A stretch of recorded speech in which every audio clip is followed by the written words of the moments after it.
good afternoon. My name is Leah Gallagher. I'm Director of Sustainability for the City of Providence. Jeffrey Gaines, City Solicitor for the City of Providence. So we're going to give a brief presentation, less than 20 minutes, and then we'll have an opportunity to some questions and dialogue.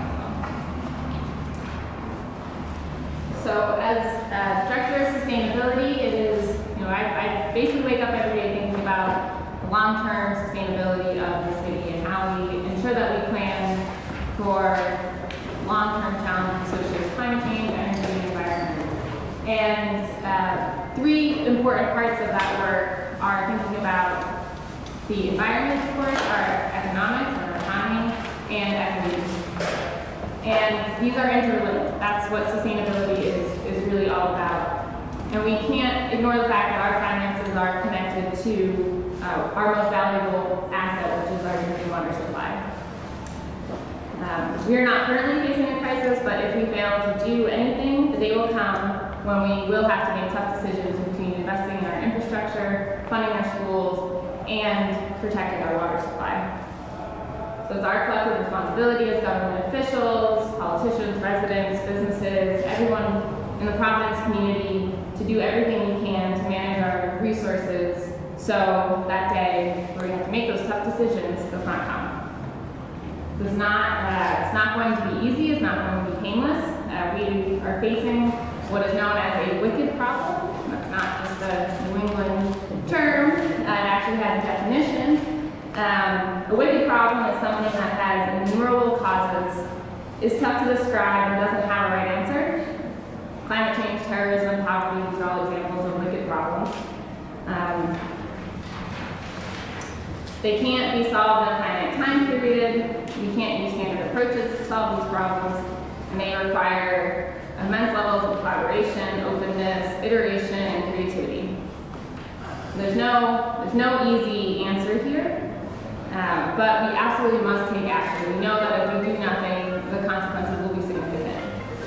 If we choose to kick the can down the road, the options that we do have today will become fewer and absolutely more painful.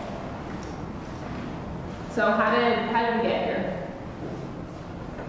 There are two main driving forces that led to the challenges that the city is facing today. One, we made promises to the retirees that the city couldn't keep. At the same time, while we were making those promises, we were not paying the amounts that we needed to into the pension system. So simply put, the city gave retirees more and more each year, and we were not paying for it.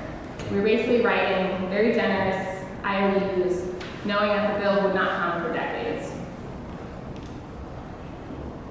Well, the bill has come, and this is not a surprise to the leadership here, the administration. This is something that past administrations have been working on for decades. And they've done some substantial and challenging work to revise those agreements, those IOUs that we handed out, to the maximum extent possible. And they did this to avoid, at the time, what was a short-term or near-term threat of bankruptcy. And they successfully were able to stabilize the city's finances. This provided us the foundation and the time that we have now to really address the long-term crisis. As the mayor would say, the patient has been stabilized, but we are far from healed. So I'll turn it over to Jeff to talk a little bit more about the reform that happened. Thanks.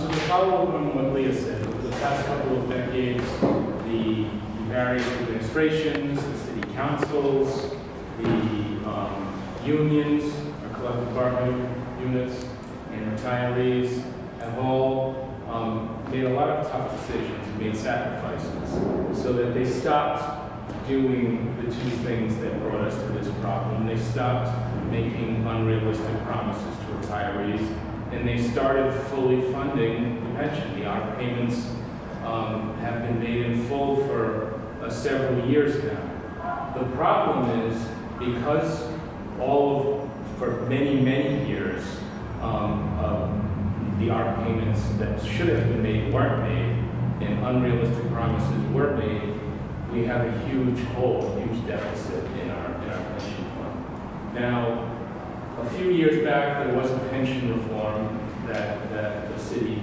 entered into to stave off imminent bankruptcy. And that did some very important things for the city. It avoided the imminent threat of bankruptcy, and it froze COLAs for all retirees for a period of 10 years.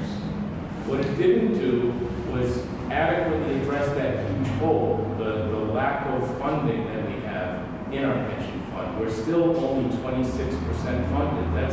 That's a dangerous position to be in. And the COLAs will come back into play in 2023. That's per court order that was entered into between the city, retirees, and unions. So this slide illustrates the problem. The blue bars are what we anticipate, or what the actuaries anticipate. The city is going to have to pay year after year from this fiscal year out into 2040 for current and expected future employees for what we anticipate the retirement cost to be. Those blue bars, those amounts are manageable for the city. They're what you would expect a city to have to pay for its work, for the ARC payments for its workforce. Our problem is the red bars. The red bars are high now, continue to get higher and higher to amounts that are absolutely unsustainable for the city. And the red bars represent the amounts, the ARC payments, that the city has to pay for what has been promised to people that are already retired, are already in the retirement system, receiving their pensions. They are not currently working for the city. Those bars essentially lead to the city having to add 3.5% roughly to its budget in payments for those ARCs every year, year after year, to the point where we get to 2040, and it's $150 million. That is a huge portion of the budget, and we'll crowd out spending on everything, the kinds of things that a city needs to be spending on if it's going to function. Schools, roads, sidewalks, parks, recreation centers. So these red bars are what we're trying to figure out how to solve, so we don't end up just existing as a city for the purpose of paying ARC payments for retirees. And just because I know this is very challenging to read, the number here is the first 150 million. These blue bars are mentioned, that is at about $10 million. Yes, and what would be a healthy, reasonable amount would be roughly between 20 and 40 million a year. If that was the range of our ARC payments, then we would be having healthy budgeting for the city. One way to think of it is this is our credit card bill that's coming, Yep. right? From all of those items that we hand out, this is the bill and the payment plan that we must meet to pay the bill. That's right. Those are our credit card payments, interest accrued. So the impact, as I mentioned, would be really a lack in capital improvements, cutting school programming, budget deficits. The city will have to increase taxes, and there's the real risk of running out of money eventually.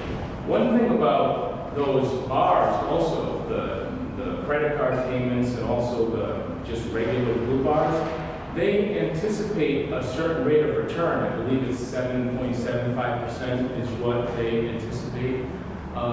If we were to go through a few years period of recession, then those bars would even be higher. We would really be at serious risk of running out of money to actually make those payments if we hit a period of a few years of recession. So it brings us to Providence Water, and when we're talking, of course, to city residents, one of the things we're pointing out to folks is that the tax dollars that they pay should be going predominantly to city services, and we're sort of careening down a path where their tax dollars aren't going to go predominantly to paying for city services, but actually for the ARC payments for retirees.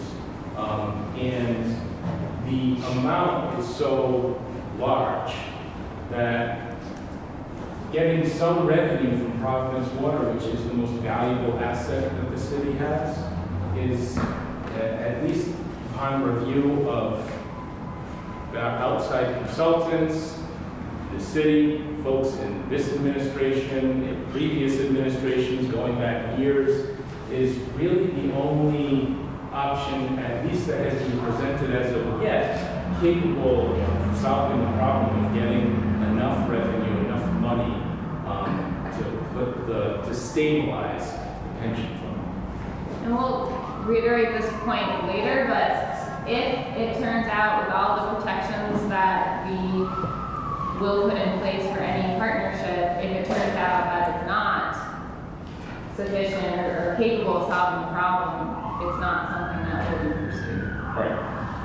That's an important point to make. And so these alternatives, so what happens if, one of the things we're really trying to make sure to avoid is to ever get into a situation where we're back at the cusp of bankruptcy. That's not a place the city wants to be.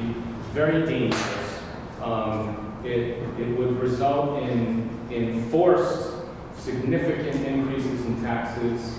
It would result in forced cuts to services, likely closure of public buildings, and forced deriving revenue from assets. And that's where we think Providence Water could potentially be at risk, because it's a very valuable asset, and it's unlikely that the city could ever come out of bankruptcy without being ordered to get revenue from it in a way that we would potentially not have a whole lot of control over. And so, to Leah's point, the option we're exploring now, we would go into intending to exert a lot of control over it, to ensure that there's long-term rate stability, to ensure that there are environmental protections in place, and to ensure that the water quality remains as it is, which is pristine, and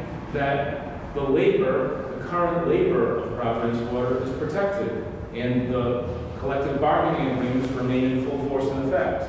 These are things that we feel we can do now because we're not in an emergency. Bankruptcy is not right around the corner. But if we're being honest with ourselves, we can foresee a high likelihood of it in the future if we just do nothing. We can't do nothing, or we're essentially inviting insolvency. And we are certainly not trying to maximize revenue from the asset. That is what would happen in the face of bankruptcy. We're trying to leverage the asset today in a way that is controlled, that is managed, where we maintain ownership. And I'll get into a little bit more about how we're approaching such a partnership. So we believe that water is our most valuable asset, and it is our responsibility, as I mentioned earlier, to do absolutely everything we can to protect it today and for forever. We are working towards that future where we aren't faced with those tough budgetary decisions that will inevitably cause harm in our communities. And we are doing so in a way that upholds the values outlined here, that water is a fundamental human right. It should be managed collectively and democratically. This is why we're here tonight talking to you all, and why we've been out in the community talking about this. And it's our collective responsibility to really understand what is driving these conversations and why we're here and the complexities of the problem. And we are not, we know that we cannot stick our head in the sand and ignore the challenging facts and the challenging situation that we are facing. So how would it work? We are seeking a partnership where the city would retain ownership of the asset of our water supply. We are not selling our water supply. We believe that this ownership is absolutely critical for our community to ensure rate stability, water quality, and the rights of our labor. And there would be continued oversight from the PUC on rates and from the Department of Health on quality and safety. As I mentioned, our goal is to leverage this asset in a controlled way so that we ultimately don't lose control of it and face bankruptcy. So that pretty much covers our presentation. We just, this slide, we want to reinforce that we can't do nothing, because if we don't do anything, then taxes will increase, city services will suffer, and our assets, including Providence Water, will eventually be at risk. Tax the rich. So, if you have any questions for here. Thank you for your presentation on that and for coming this evening. I think none of us created this problem. I think everybody's trying to work to figure out a solution to it. We respect what the city is doing. We're going to ask you a handful of questions now, if that's okay, because you largely tasked us with focusing on the operation of the utility day to day. And just to be clear, you're not asking us to take any position on this policy proposal. This is a decision that lies in the General Assembly. At the end of the day, this board does not have a goal on such a thing.